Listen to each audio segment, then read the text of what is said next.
Mungkin ramai yang tertanya, apa benda Malang Heritage ni? Malang Heritage ni atau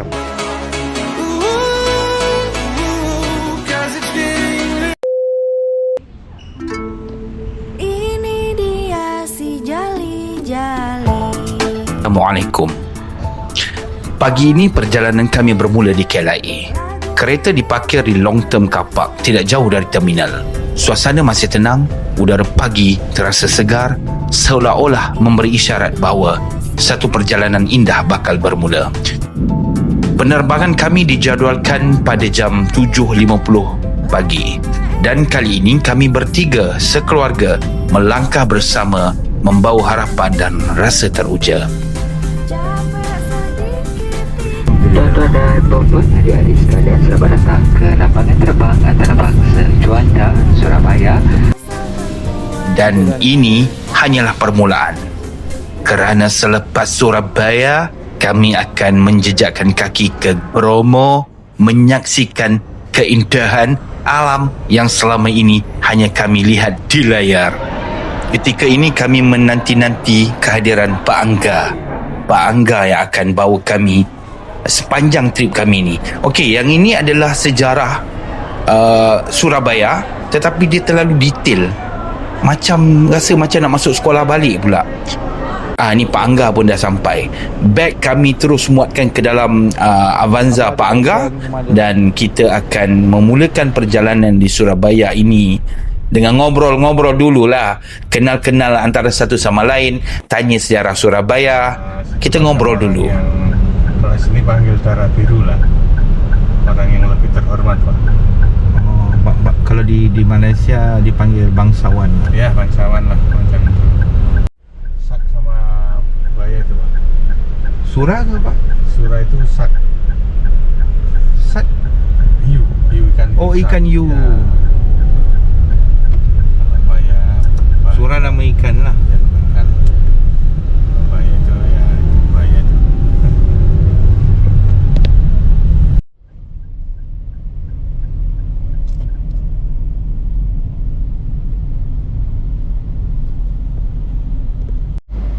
Bahasa Bugisnya tak sama dengan bahasa Jawa kan? Ya. Bahasa Mandailing ni tak sama dengan bahasa Karo. Saya dengar kok beza.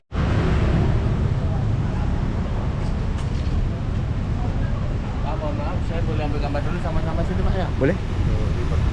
Nanti.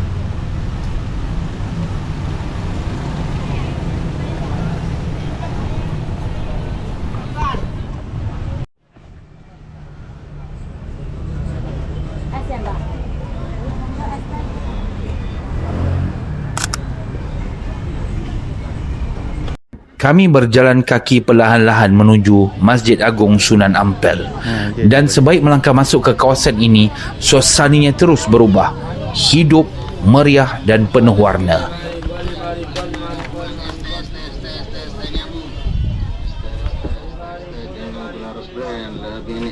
Lebih sedap, lebih segar dengan gula ros brand. Bau manis dan harum menyapa hidung. Ada klepon hijau berinti gula Melaka, onde-onde bertabur bijan, getuk lindri berwarna-warni, cenil yang kenyal dan berkilat, wajik puluk manis, jenang dan kuih lapis yang berlapis-lapis cantiknya.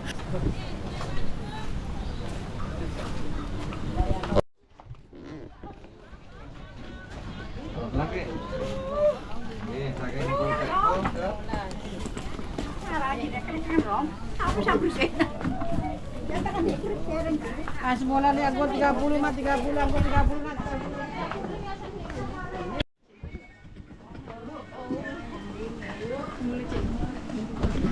Bapak besar tasbih tu. Nak pergi mana tasbih besar-besar ni? Di sepanjang laluan menuju Masjid Agung Sunan Ampel, deretan gerai kain dan pakaian menarik perhatian kami. Di sini pelbagai kain batik, kain tenun Jawa serta pakaian Muslim dipamer dan dijual pada harga yang sangat berpatutan. Dari sarung sampai ke jubah, dari tudung sampai ke kain sutera bercorak tradisional, semua tersedia dalam warna dan corak yang menarik. Tawaran harga yang mesra poket membuatkan tempat ini sesuai untuk mencari oleh-oleh atau koleksi pakaian baru sebelum memulakan dan meneruskan perjalanan di Surabaya. Sebulan ni aku 30 mah 30 aku 30. Ni ada kak ni. Apa nama ni? Nak kat sebelah tu.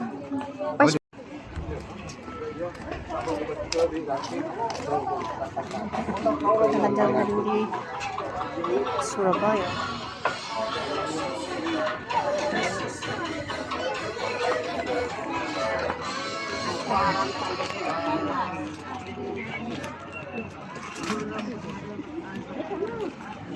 Soal tasbih. Nasi bebek, nasi ayam, nasi rames. Masjid Agung Sunan Ampel merupakan antara masjid tertua di Indonesia. Dibina sekitar abad ke-15 oleh Sunan Ampel, salah seorang wali songo yang menyebarkan Islam di tanah Jawa. Masjid ini menjadi pusat dakwah, pendidikan dan pertemuan masyarakat, memainkan peranan penting dalam perkembangan Islam di Surabaya dan sekitarnya. Hari ini, Masjid Sunan Ampel kekal sebagai simbol penyebaran Islam secara damai, menggabungkan nilai keagamaan, budaya dan sejarah yang terus hidup dalam masyarakat Jawa. Cuaca panas, kena aiskrim sundae. Nak beli aiskrim lagi. Tahu yang ni dah free.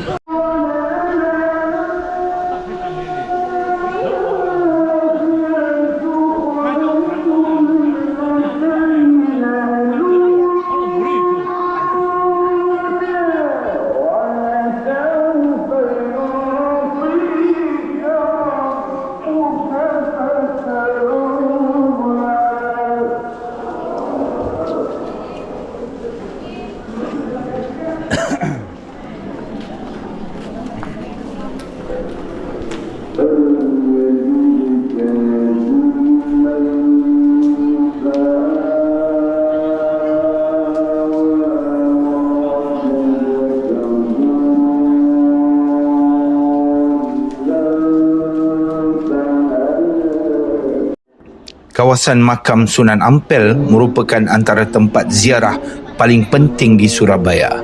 Di sinilah bersemadinya Sunan Ampel, tokoh besar Wali Songo yang berperanan menyebarkan Islam di tanah Jawa pada abad ke-15. Sunan Ampel dikenali dengan pendekatan dakwah yang lembut dan berhemah, mengajak masyarakat mengenal Islam tanpa paksaan, selari dengan budaya dan adat setempat. Hingga hari ini, kawasan makam ini sentiasa diziarahi, bukan saja untuk mendoakan tetapi untuk mengenang jasa seorang pendakwah yang meninggalkan warisan ilmu, akhlak dan ketenangan kepada generasi selepasnya.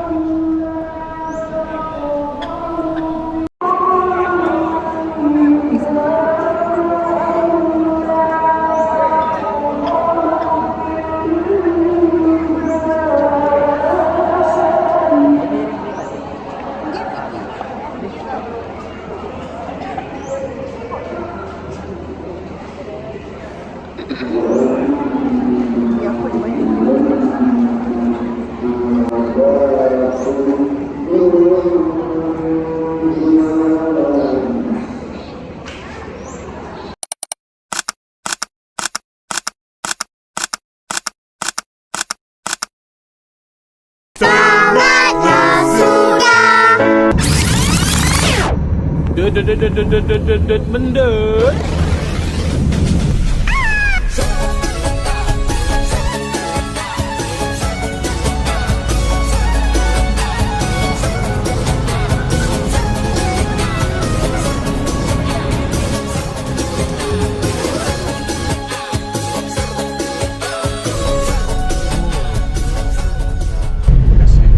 Oh, jabatan naik turun lah. Ya.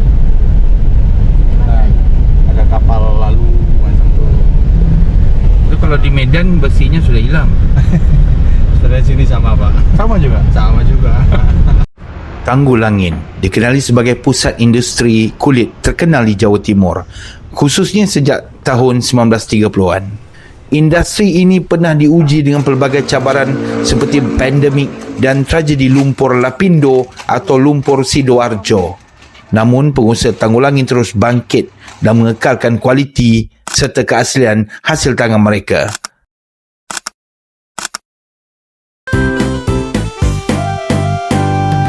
Suara kucing meong meong meong, suara kambing embe embe embe, suara sapi moh moh.